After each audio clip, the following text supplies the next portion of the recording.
capítulo 22 de Lucas. Nós vamos ler hoje do verso 31 até o verso 62, tá bom?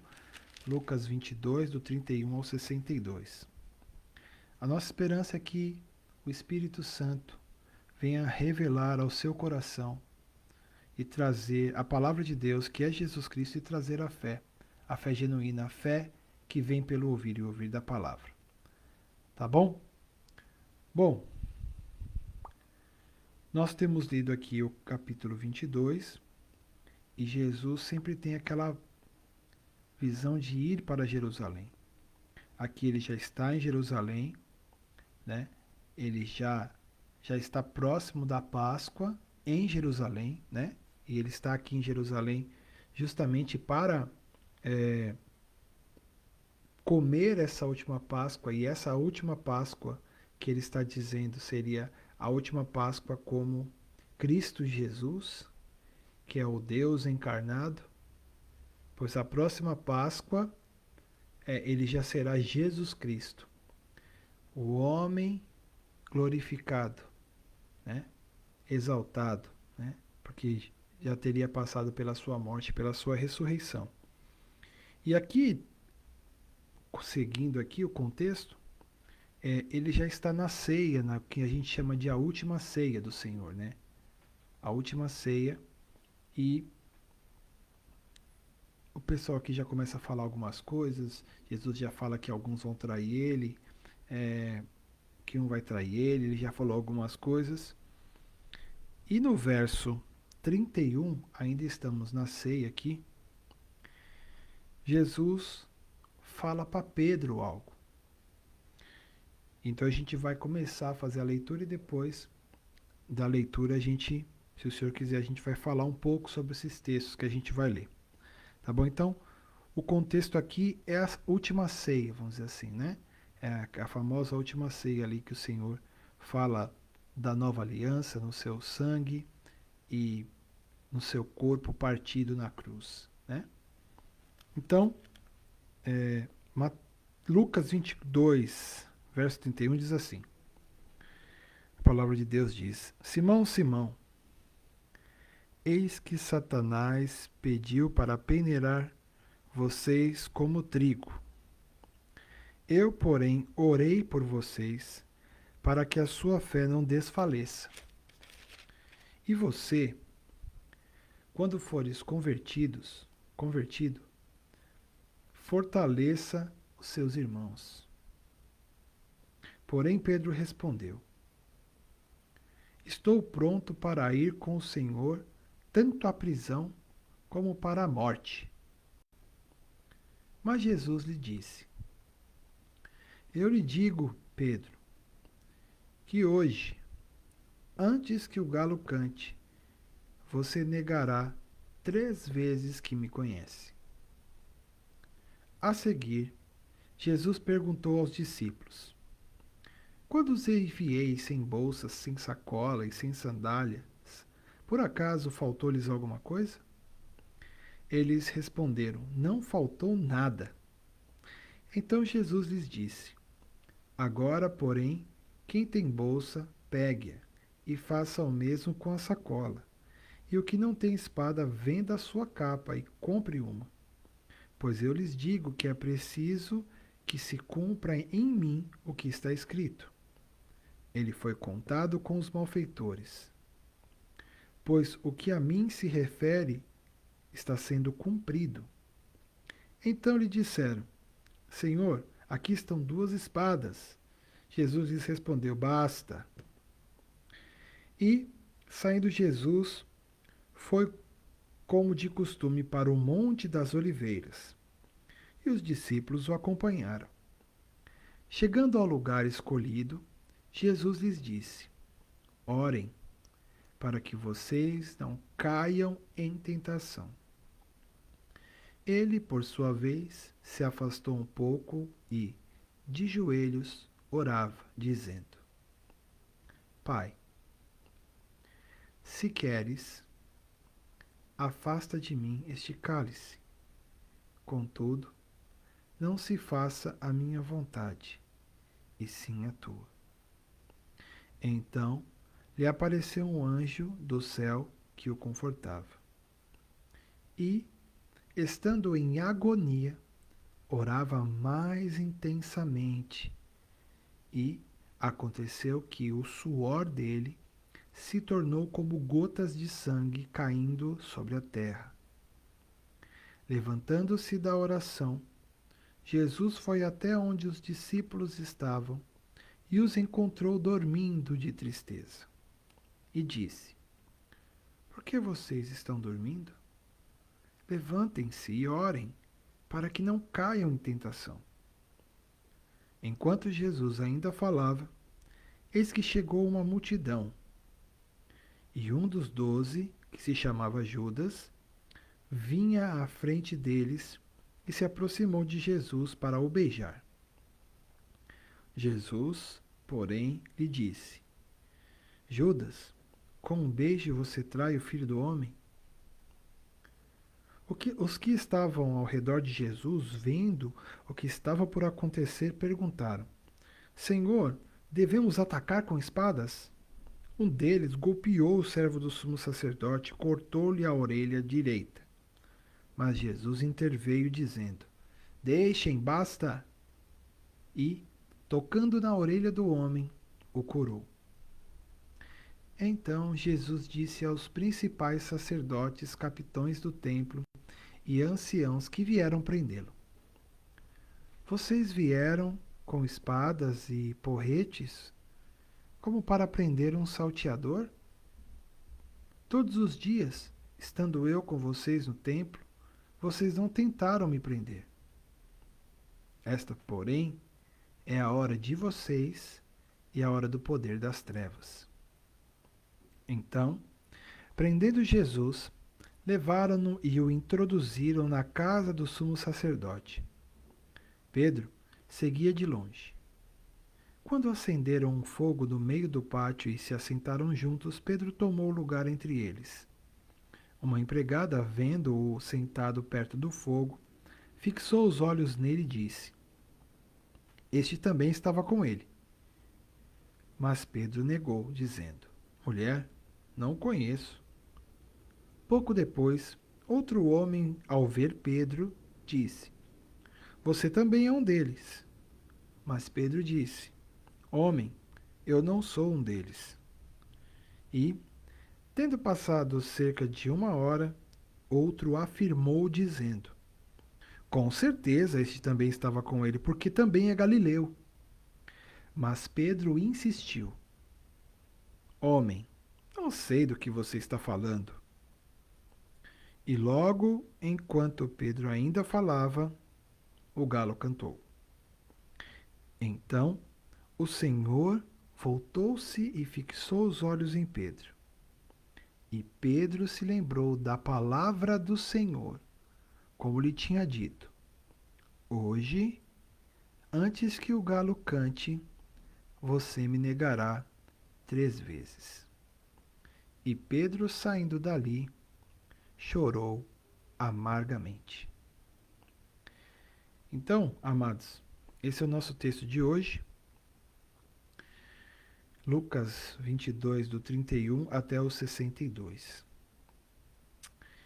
E a gente vê aqui que há um contexto do que Jesus está falando.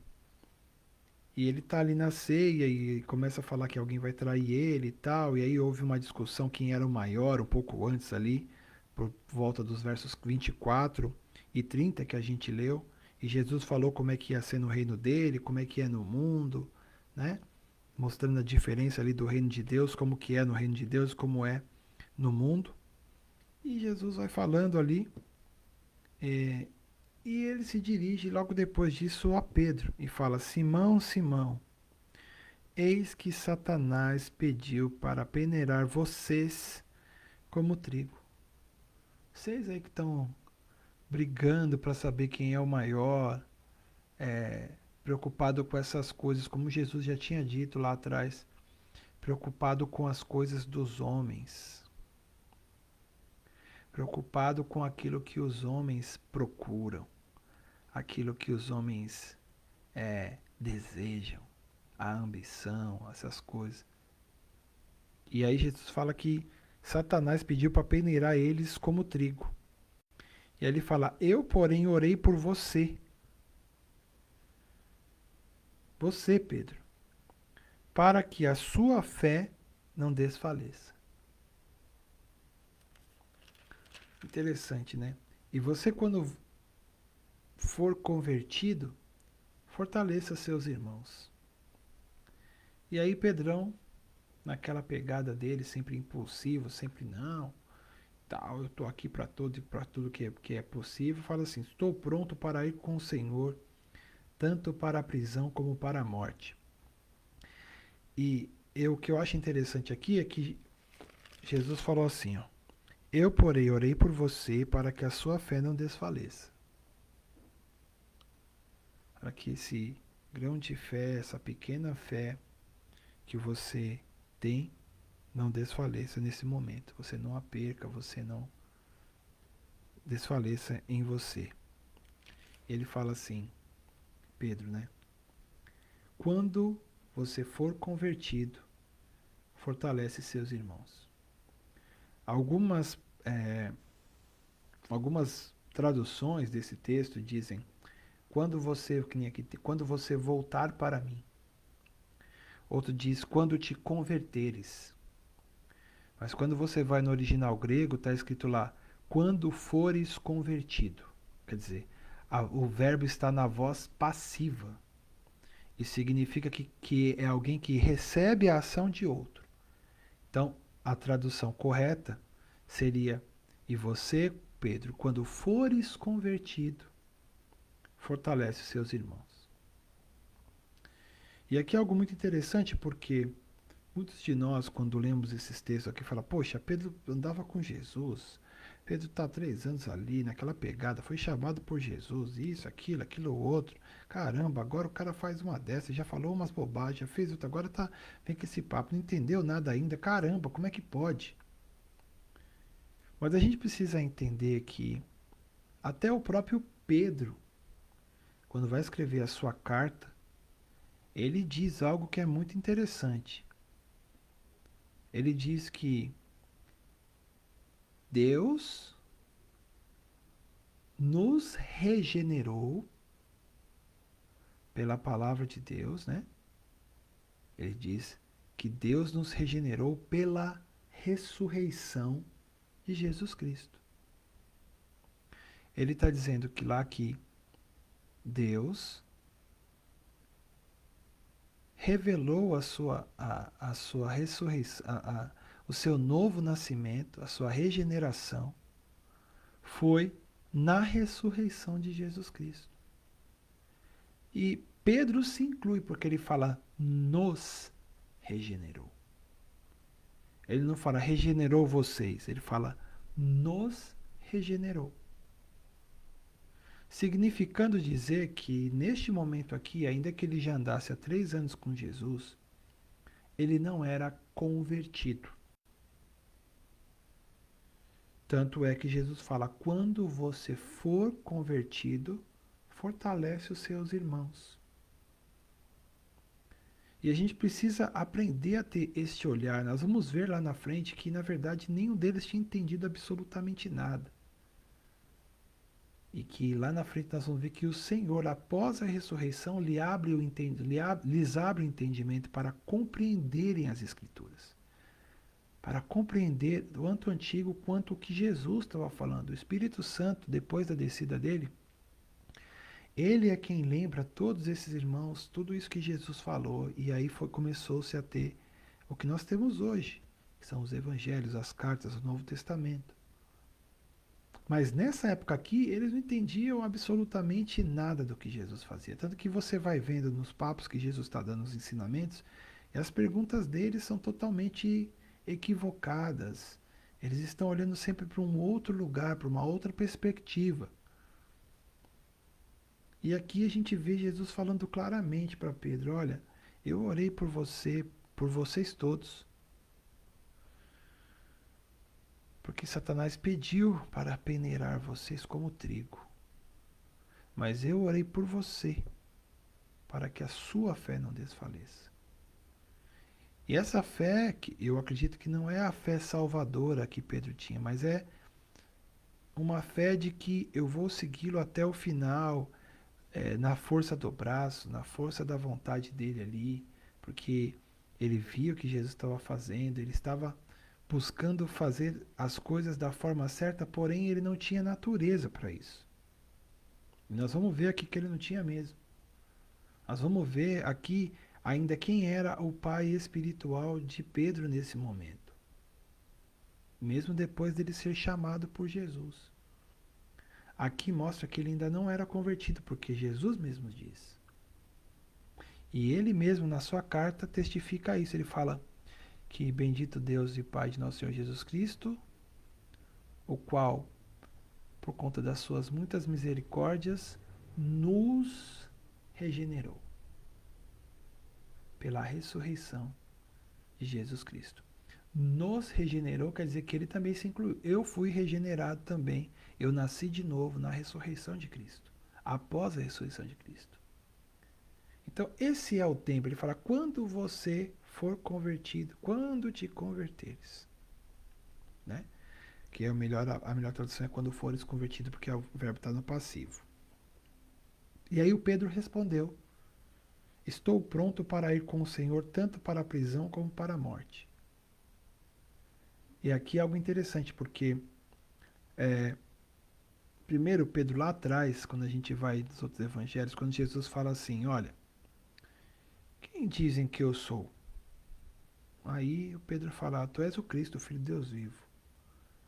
Aí Jesus olha para ele e fala: bem-aventurado é você, porque isso que você disse, Pedro, não veio da sua cabeça, você não chegou a essa conclusão pelo seu intelecto natural, mas isso te foi revelado por meu Pai.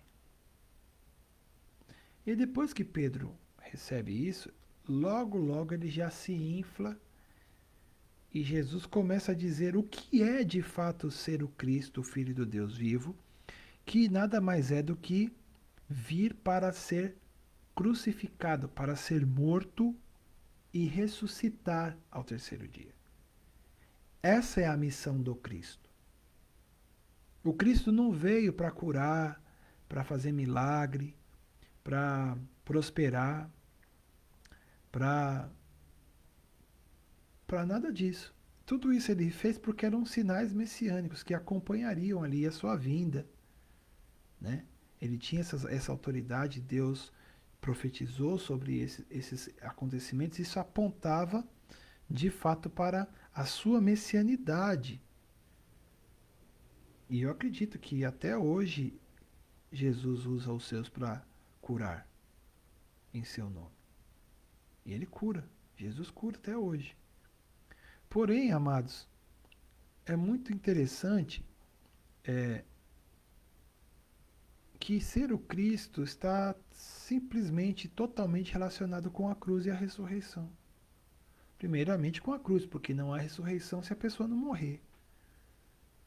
E Pedro lá, quando Jesus fala isso, por conta que ele ouviu aquele Jesus falar: oh, Deus falou com você, hein?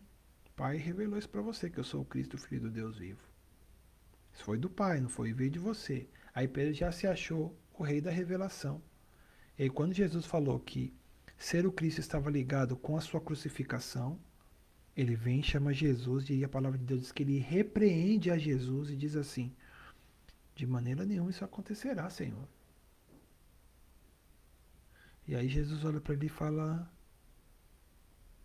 arreda Satanás, que cogita das coisas dos homens. Que cogita das coisas dos homens. E aí Pedro toma aquele susto, né? Fala: puxa vida, dei um fora aqui. Porque de fato eles não compreendiam, irmão, todas as coisas. Ele acabou de receber a revelação que Jesus era o Cristo, o Filho do Deus vivo, mas ele não tinha consciência do que era ser o Cristo. Eles tinham expectativas quanto à vinda do Messias naquela época. Então, eles tinham essas expectativas e viviam por meio delas, né? vamos dizer assim, um Messias político que ia tomar Roma e ia fazer com que as coisas fossem melhores, né? Que, fazendo um parênteses aqui, não é diferente do que as pessoas têm feito nos dias de hoje com os políticos de hoje, sejam eles de esquerda ou de direita. Eles são os messias, né? Inclusive, com todo respeito ao nosso presidente, ele tem no seu nome a palavra Messias, né? Como um sobrenome, né? E aí o pessoal já começou esse é o Messias, é o Messias. E isso é uma grande bobagem, que Jesus sempre mostrou que o reino deles não era deste mundo.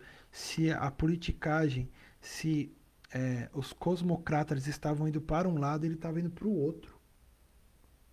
Quando Herodes quis falar com ele, ele falou: fala para aquela raposa velha que hoje e amanhã eu curo, eu expulso demônios e ao terceiro dia eu vou ressuscitar. Então, assim, ele vai para outro lado. Ele não se ajunta com isso, ele não faz planos políticos, ele não intervém nisso. Quem intervém é a gente. Porque assim como naquela época se tinha uma expectativa de que o Messias faria isso, hoje se tem uma expectativa que a igreja vai fazer isso. É a igreja que tem que tomar o poder e que tem que ir para as instâncias, tomar o Planalto, tomar o STF, tomar o Senado e de lá de dentro sentar nas cadeiras da politicagem, dos poderes públicos e impor ali um reino, vamos dizer assim, um reino à força, com os princípios cristãos e tal, evangélicos, como você achar melhor. E essa não é a vontade de Deus, nunca foi nem nunca vai ser, gente. É só a gente ver, olhar para Jesus e ver como é que ele age. Quando Pedro, eles tinham essa expectativa, os discípulos, fechando parênteses aqui, e quando Pedro fala isso de maneira, não vai te acontecer, nós estamos aqui esperando que você tome o poder. Você falando que você vai morrer e se entregue para morrer? Que negócio é esse? Nunca. Tenha compaixão de ti, o senhor é filho de Deus. O senhor é o Messias. E aí ele fala assim, olha,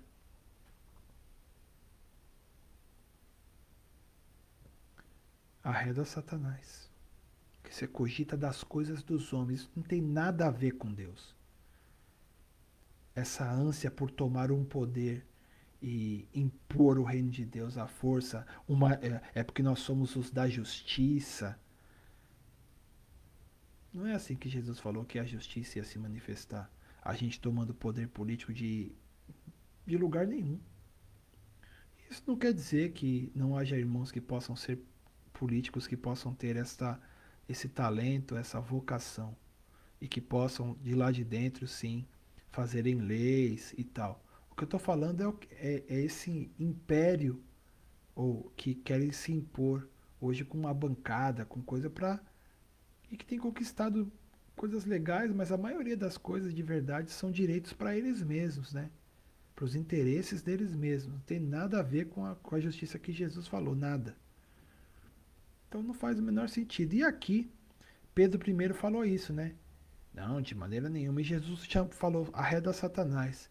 Então agora aqui, quando Jesus falou assim, olha, Jesus, olha, Pedro, Satanás, eu orei por você para que sua fé não desfaleça. Aí ele fala assim, quando você se converter, você fortalece seus irmãos, beleza? E aí Pedro respondeu, eu estou pronto para ir com o Senhor tanto para a prisão como para a morte. Quer dizer, primeiro de Pedro falou assim, isso de maneira nenhuma vai te acontecer, Jesus.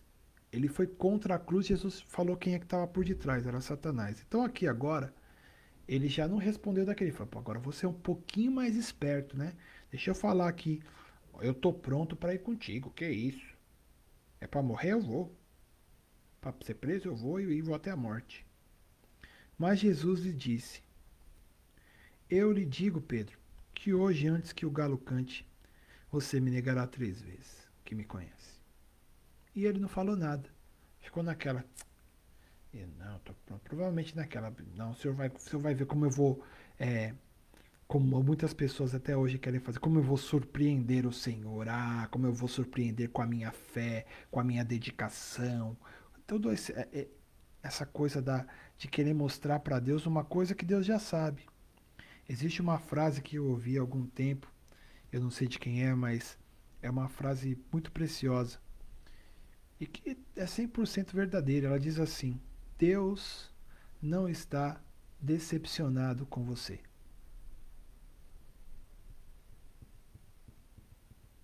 Deus não está decepcionado com você. Essa é a primeira parte da frase.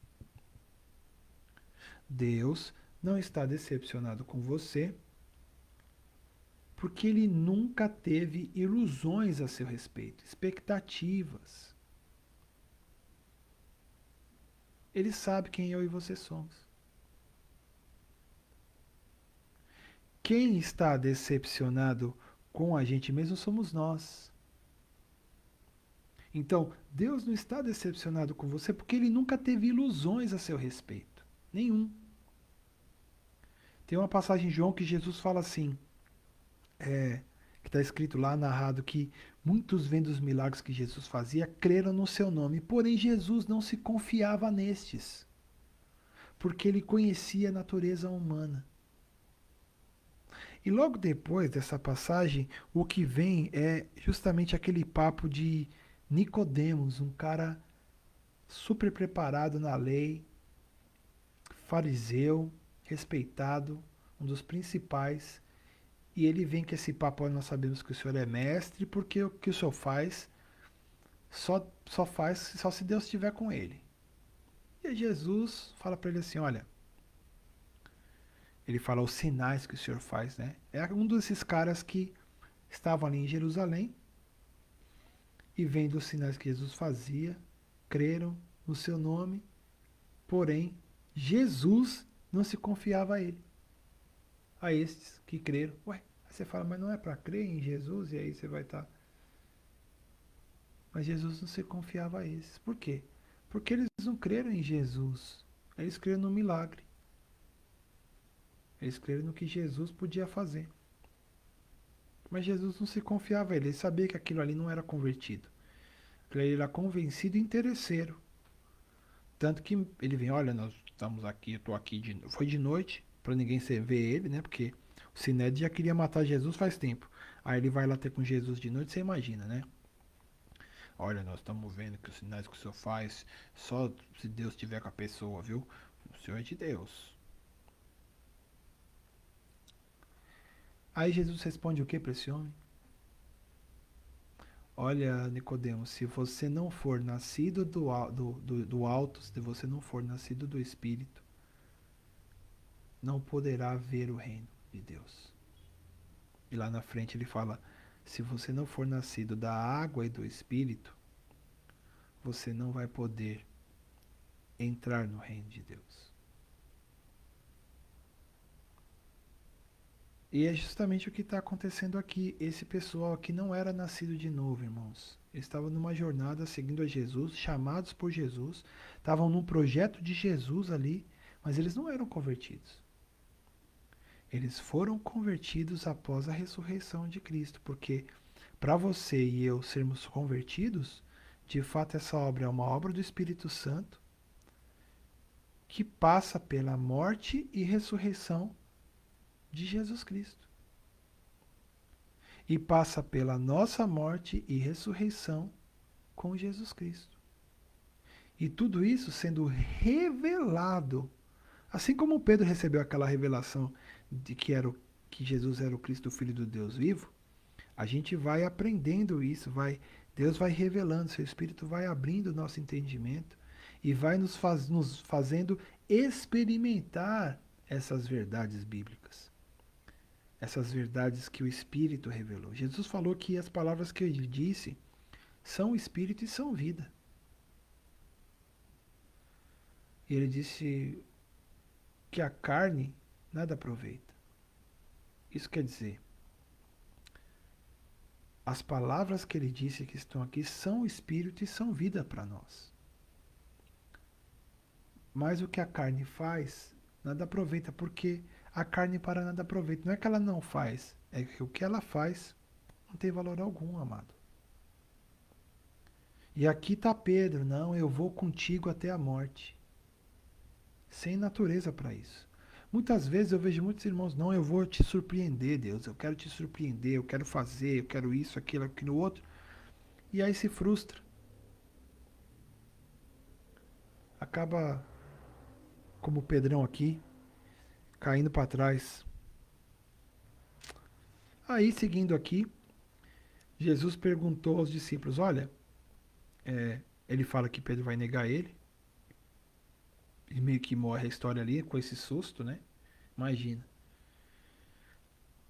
E aí, a seguir, Jesus perguntou aos discípulos: quando eu enviei vocês lá em, a gente viu, acho que é Lucas 10, né?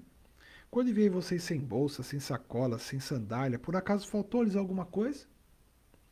E aí eles falaram: não faltou nada. Aí Jesus disse: agora, porém, quem tem bolsa, pega e faça o mesmo com a sacola. E o que não tem espada, venda sua capa e compre uma. Pois eu lhes digo que é preciso que se cumpra em mim o que está escrito. Ele foi contado com os malfeitores. Pois o que a mim se refere está sendo cumprido. Então, Jesus está falando de que chegou a hora. Chegou o tempo daquilo que ele viveu falando por toda a jornada. E quando eles ficaram felizes que voltaram, né? Olha, os espíritos se submetem, foi uma bênção, nós pregamos, e pai falou, olha, se alegrem pelo nome de vocês estar arrolado nos céus. Não se alegre disso não. Temam aquele que pode lançar vocês no inferno. Então, ele está falando assim, olha gente, essas vai tudo bobagem, vocês têm que olhar para a obra que eu vou fazer. Ele fala assim, pois eu lhes digo que é preciso que se cumpra em mim o que está escrito. Ele foi contado com os malfeitores, pois o que a mim se refere está sendo cumprido. Então, lhe disseram, Senhor, aqui estão duas espadas. E Jesus falou, basta. E foram. E aí eles foram para lá e Jesus está apontando para a cruz, está falando que ele vai ser preso, que chegou o momento, que não vai ter mais outro tempo. E saindo Jesus foi como de costume para o Monte das Oliveiras, os discípulos o acompanharam. Chegando ao lugar escolhido, Jesus disse-lhes: orem, para que vocês não caiam em tentação. Não é que orem para que vocês não sejam tentados. Jesus já deixou bem claro aqui, é só para quem não entendeu. Só para quem estava panguando. Quem não estava, viu. Ele falou assim: orem para que vocês não caiam em tentação. Ele, por sua vez, Jesus, né, se afastou um pouco e de joelhos orava, dizendo: Pai, se o Senhor quiser, afasta de mim esse cálice. Contudo, não se faça a minha vontade, mas a tua. E essa oração de Jesus, para mim, é a oração mais importante, porque eu vejo que algumas coisas aqui, ele ora ao Pai, ele fala assim: se o Senhor quiser, porque o Senhor pode tudo, afasta de mim este cálice. Se tiver um outro jeito, contudo, não se faça a minha vontade. Isso significa que Jesus tinha a sua vontade. Tinha a sua vontade. O Pai tinha, ele tinha, o Espírito Santo tinha, há um conselho da vontade lá na eternidade, mas quando ele vem aqui e que está chegando próximo do seu momento ali, da sua crucificação, ele fala: Pai, se o Senhor puder, se o Senhor quiser, eu sei que o Senhor pode tudo, afasta de mim esse cálice. Contudo, não se faça a minha vontade, mas a tua. E aqui a gente aprende a Jesus como orar de fato. Muitas vezes nós passamos por um momento difícil e nós precisamos ter essa consciência. Precisamos que o Espírito Santo nos mostre e nos leve a orar como convém. E aí diz que era um momento tão angustiante para Jesus ali, na sua humanidade e sabendo de todas as coisas que ele iria passar, porque ele sabia de tudo que iria passar. A cruz não era novidade para Jesus. Não era. Cruz era um negócio, morte de cruz era uma coisa que as pessoas viam. E Jesus já com certeza tinha visto muitas vezes esse papo de a cruz, gente crucificada, saber do martírio como que era. E muito mais ainda, ele ouvindo do Pai como que é, conhecendo a, as profecias sobre o Messias e o que ele ia passar, por exemplo, Isaías 53, depois você pode ler lá, esmagado, moído. Não é um negócio agradável, gente. Pelas suas pisaduras, nós fomos sarados. O negócio não é fácil, não. Ficou como uma raiz de terra seca. Não tinha parecer nem formosura. A gente se escondia, ou se visse, quem viu escondeu, e eu escondia o rosto e não fazia caso nenhum.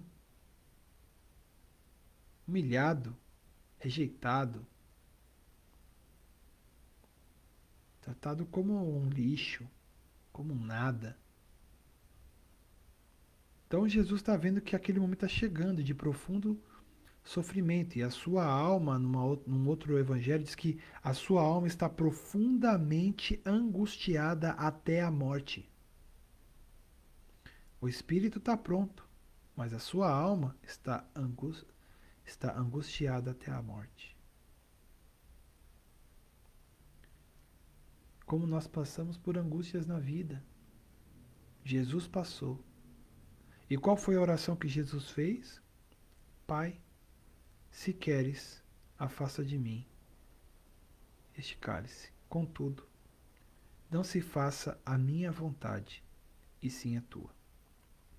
Então diz que ali apareceu um anjo do céu que o confortava naquele momento de profunda angústia. E estando em agonia, orava mais intensamente. Orou por 3 vezes, né? E aconteceu que o suor dele se tornou como gotas de sangue, tamanho o estresse. Isso não é um evento que só aconteceu com Jesus. A ciência já mostrou que isso aconteceu com muitas pessoas já. Né? Esse nível de estresse que os poros ali suaram sangue. Tamanho nível de estresse e de angústia.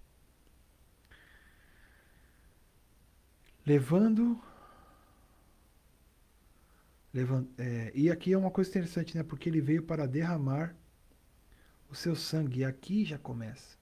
Nessa angústia da sua alma, ele já está ali se rendendo. Chegou a hora. Vai ser até a última gota. E começa aqui, né? Começa Jesus já nessa angústia profunda, aprendendo a obediência pelas coisas que sofreu, que está sofrendo angústia. Seja feita a tua vontade.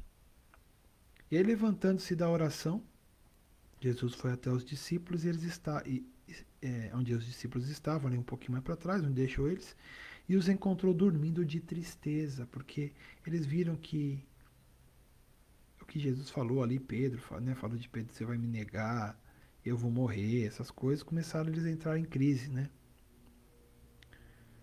E aí Jesus falou assim: levantem-se e orem, para que não caiam em tentação. Levantem-se e orem para que vocês não caiam em tentação. Não é que vocês não sejam tentados, mas que vocês não caiam. Sendo tentados, peça para o Pai sustentar vocês, para que vocês não caiam. Enquanto Jesus ainda falava, e chegou o pessoal da multidão, um dos 12, o Judas chegou lá, já chegou, Jesus já falou para ele: poxa, você vai trair o filho do homem com um beijo. E aí Jesus fala. E eles que estavam ali, todos eles falam uma coisa interessante. Falam: Jesus, tu não vai, agora é a hora da luta. E vamos pegar a faca, vamos com uma espada, vamos lutar contra esses caras para não deixar te prender, pá, pá, pá. Enquanto Jesus, alguns perguntaram isso. Um deles já golpeou, já pegou a faca e já cortou a orelha do servo do sumo sacerdote. Cortou a orelha direita. Mas Jesus interveio dizendo: deixem, basta. Por que Jesus está fazendo isso, está falando isso, irmãos? Porque agora era a hora. Ele falou, pra vocês não caírem em tentação. Qual que foi a tentação? Por exemplo, já cortou a orelha, pegou uma espada e já cortou a orelha do outro. Você acha que esse é o Espírito de Jesus? Sair pro embate, vamos dizer assim, um combate no exército, de exército? Lógico que não. Isso aí na época lá de Davi, conquistava as cidades. Agora não, meu amigo. Jesus sabe que é o momento dele. Então não é para ter nenhum tipo de violência. Jesus não prega nenhum tipo de violência. E isso daqui mostra que, como eles estavam tristes, não oraram, não estavam em condições. Jesus disse: eu orei por vocês para que vocês não caiam em tentação. Aqui já começou um nego cair, já pegou uma faca e já cortou a orelha do outro. Já estava virando bagunça. E aí, diz que Jesus, tocando a orelha do homem, o curou. Então Jesus disse aos principais sacerdotes, capitães, aqueles que estavam lá, né? Que vieram prender. Ele falou: vocês vieram com espadas e porretes como para prender um salteador. Foi contado com os malfeitores, ele falou, né? Todos os dias, estando eu com vocês no templo, vocês não tentaram me prender. E ele fala assim: esta, porém, é a hora de vocês. E a hora do poder das trevas.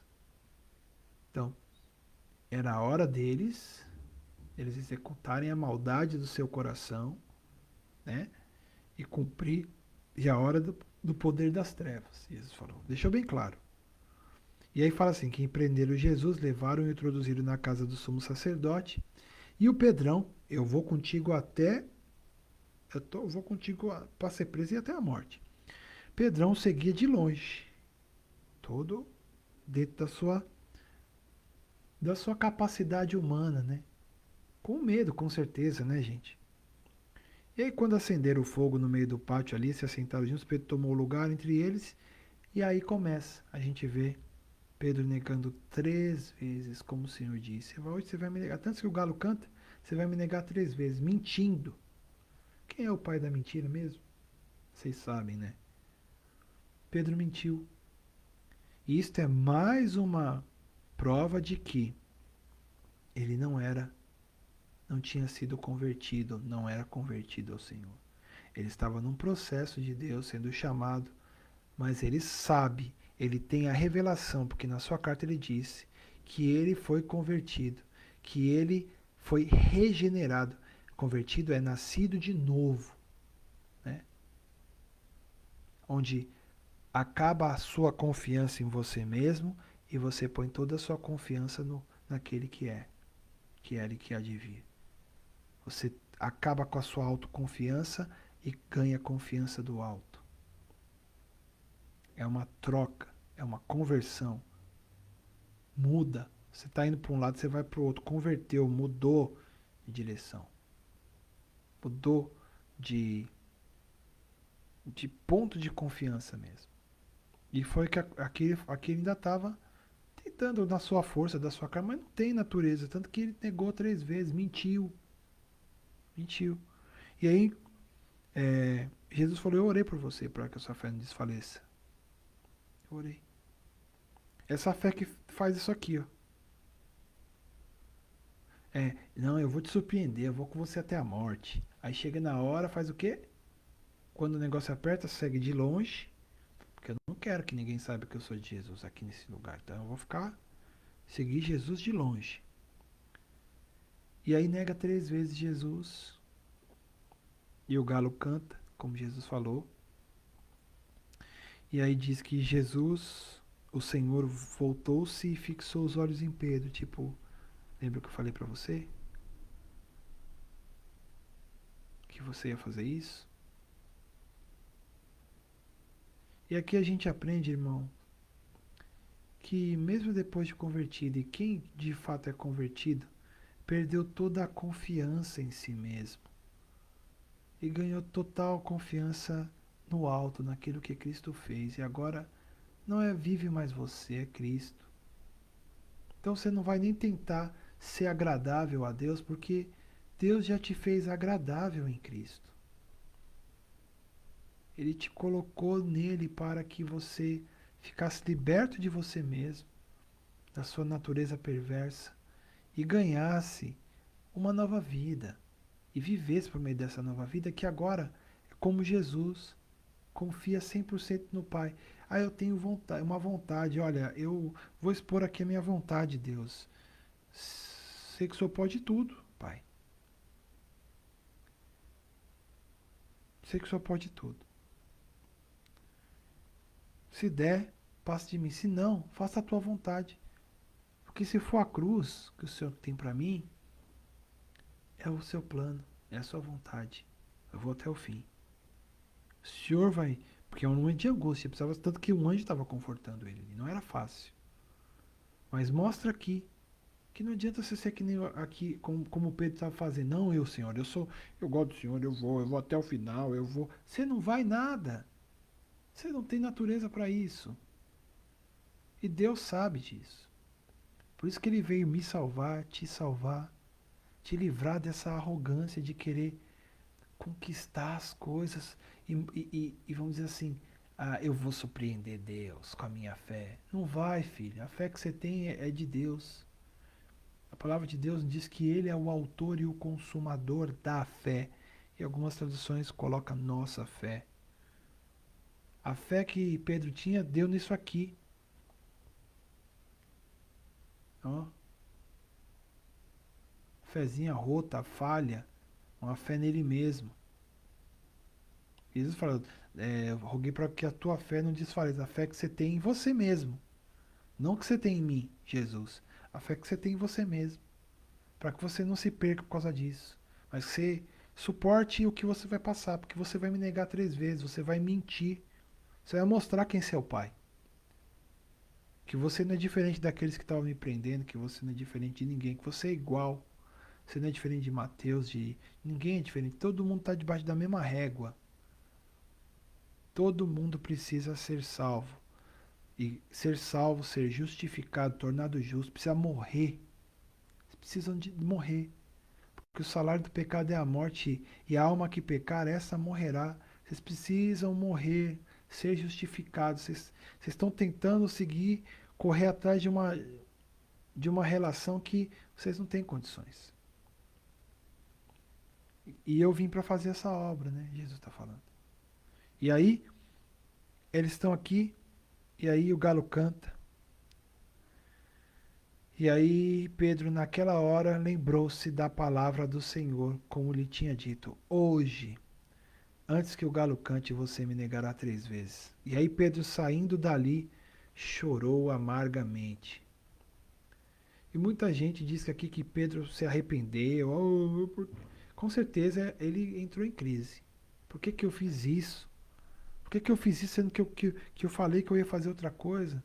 Por que, que eu fiz isso? Por que, que eu não fiz como eu falei? Por que, que eu não agradei a Deus? Não fiz o que eu tinha que fazer? O que eu falei? O que o meu coração naquele momento queria? Eu queria mesmo, de fato. Eu acredito que ele queria mesmo. Queria mesmo. Não, eu vou contigo até a morte. Eu, pai, com o Senhor, eu quero ir até a morte. Eu sou apaixonado, eu sou. Mas você não tinha natureza, Pedrão. Você precisava nascer de novo. E depois você lá na frente, Pedrão falou na carta dele: Bendito Deus de paz, que segundo a sua muita Deus e Pai, que segundo a sua muita misericórdia nos regenerou por meio da ressurreição de Jesus. Pela palavra revelada da ressurreição de Jesus. Ele nos regenerou na ressurreição, porque na morte ele nos justificou, ele nos reconciliou, ele nos comprou, ele nos matou. Porque quem precisava morrer era Jesus. Ele não tinha pecado. Quem tinha que morrer era eu. O salário do pecado é a morte. Mas a gente está vendo aqui, e agora está começando essa obra a acontecer, de o Senhor começar a derramar o seu sangue para nos comprar, o seu sofrimento, a sua humilhação até a morte, sendo obediente até a morte e morte de cruz. Então, não adianta você querer agradar a Deus. Porque se você já não foi feito agradável a Ele, e agora tudo que, vamos dizer assim, as suas ações não são fruto da vida nova que você tem, mas são fruto da sua tentativa de agradar a Deus por meio dos seus feitos, é uma grande tolice. Porque Deus não está decepcionado com você, porque ele nunca teve ilusões a seu respeito. Pedro era um iludido. Ainda que tentando ser verdadeiro, era iludidão, coitado. Não, eu vou te agradar, eu vou contigo até. Não, você é primeiro, que é isso? Não vai. Satanás, você fugir das coisas dos homens. Não, agora eu vou contigo. Pode deixar, eu vou até a morte. Não vou falar contra a cruz. Agora eu vou falar a favor. É para morrer? Nós vamos lá. Vamos lá que eu vou morrer. Assim tem muita gente também. Não, que eu morri com que eu morri. Eu morri. Mas onde está baseada a sua morte? Está baseado que eu decidi que eu morri. Eu morri. O que Deus fez para mim, nossa, eu tenho que aceitar minha renúncia e morrer eu mesmo, comigo mesmo aqui, acabar comigo para viver para Deus. Sabe o que vai acontecer? Nada, vai ficar que nem o Pedro. Vai falar que vai fazer a coisa e depois vai negar Jesus. Não tem outro caminho. Porque o caminho verdadeiro é Jesus. É Cristo crucificado. De fato precisa morrer. De fato precisa renunciar. Mas essa morte, essa renúncia foi executada, feita totalmente por Cristo na cruz. O Cristo crucificado. Foi Ele quem fez essa obra por você. De fato nós precisávamos morrer e a boa notícia é que nós já morremos. A questão é se você crê ou não. Eu não estou perguntando se você sente isso, se você pensa nisso. Eu estou falando se você sabe de cabeça isso. Eu estou perguntando se você experimentou isso. Se você, vamos dizer assim, tomou posse da bênção. Da bênção de ter morrido em Cristo. Tem muita gente que tira até a sua vida. Mas a verdade é que não era necessário. Aquela angústia que a pessoa passou ali, ela podia não ter feito aquilo. Porque Deus já tinha feito essa obra por ela. Ela precisa ser revelada pelo Espírito Santo, com certeza. De que naquela cruz, ela chegou à condição de que ela acha que ela precisa morrer, que ela precisa tirar a vida, que ela precisa acabar porque não faz sentido. Realmente não faz sentido. Porém, ela já está livre dessa praga que é essa natureza perversa, essa natureza maligna que nós herdamos de Adão. Porque todos nós morremos em Cristo. Paulo fala isso. Segundo aos Coríntios 5,14 ele diz: o amor de Cristo nos constrange, julgando nós assim, que se um morreu por todos, isso quer dizer, se Cristo, Jesus, morreu por todos, logo todos morreram. Todos morreram. Por isso é que ele mesmo também, um pouco mais na frente, no 17, diz: e assim que se alguém está em Cristo, e quem está em Cristo são esses que morreram, foram atraídos na cruz por Jesus, como Jesus mesmo disse em João 12,32, ele disse: e eu, quando for levantado da terra, eu atrairei todos a mim. Um morreu por todos, logo todos morreram. E aí, se assim, se alguém está em Cristo, é nova criatura. Não vai ser, não está sendo, é. O que é nascido da carne é carne, nascimento natural.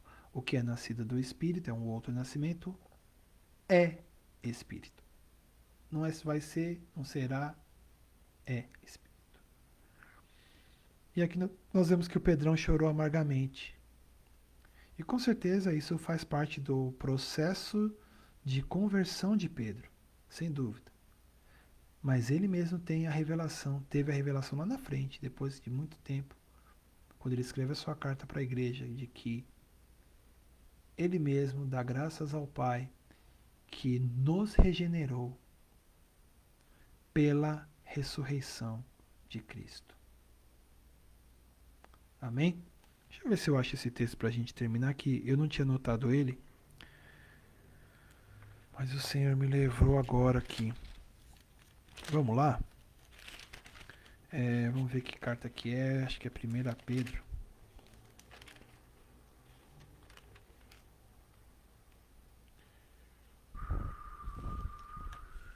Deixa eu ver se é a primeira.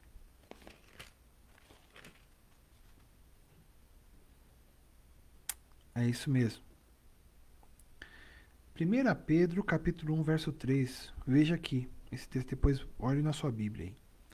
Bendito seja o Deus e Pai de nosso Senhor Jesus Cristo, que segundo a sua grande misericórdia nos regenerou para uma viva esperança mediante a ressurreição de Jesus Cristo dentre os mortos, para uma herança que não pode ser destruída, que não fica manchada, que não murcha e que está reservada nos céus para vocês, que são guardados pelo poder de Deus mediante a fé para a salvação preparada para ser revelada no último tempo. Porque aqui Pedro já está falando de que fomos regenerados e aqueles que foram regenerados, eles têm a viva esperança de serem plenamente, quando o Senhor voltar, receberem um corpo glorificado. Eles foram salvos da condenação do pecado, estão sendo salvos do poder do pecado e serão salvos da presença do pecado quando receberem um corpo glorificado. Essa é a nossa esperança. E que assim seja para a glória de Deus. Então, amanhã, meus amados, se Deus quiser, nós estaremos aqui para continuar e terminar o Lucas capítulo 22, que agora chegamos aqui na parte da crucificação, da prisão do Senhor, e também o 23. Tá bom? Então, um grande abraço para vocês. Que Deus lhe dê um dia abençoado, mesmo com todas essas condições. Deus é soberano e está guardando a sua vida e as nossas vidas. Em nome de Jesus. Amém? Até amanhã, se Deus quiser. Um abraço.